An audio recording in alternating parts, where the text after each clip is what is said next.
గత ఏడాది నిర్వహించిన వన్డే వరల్డ్ కప్ తో భారత్ లో కనక వర్షం కురిసిందని ఐసీసీ తెలిపింది. 2023 అక్టోబర్, నవంబర్లో జరిగిన వన్డే ప్రపంచ కప్ కు భారత్ ఆతిథ్యమిచ్చిన సంగతి తెలిసిందే.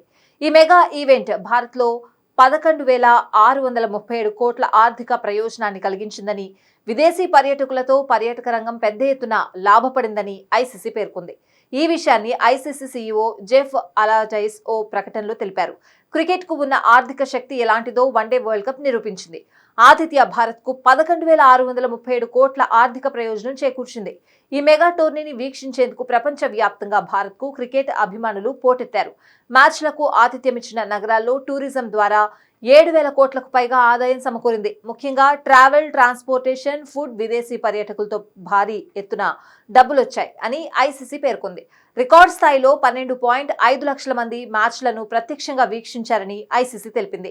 ఇందులో 75% మంది తొలిసారి అంతర్జాతీయ మ్యాచ్ కు హాజరయ్యారని పేర్కొంది. ఈ క్రమంలో దాదాపు 48,000 మంది ఫుల్ టైం, పార్ట్ టైం ఉద్యోగాలతో ఉపాధి పొందారని ఐసీసీ వెల్లడించింది. కాగా టోర్నీ ఆద్యంతం వరుస విజయాలతో హోరెత్తించిన భారత్ ఫైనల్లో ఓటమి పాలైన విషయం తెలిసిందే. టైటిల్ పోరులో ఆస్ట్రేలియా చేతిలో ఓటమి పాలై కప్ను చేజార్చుకుంది.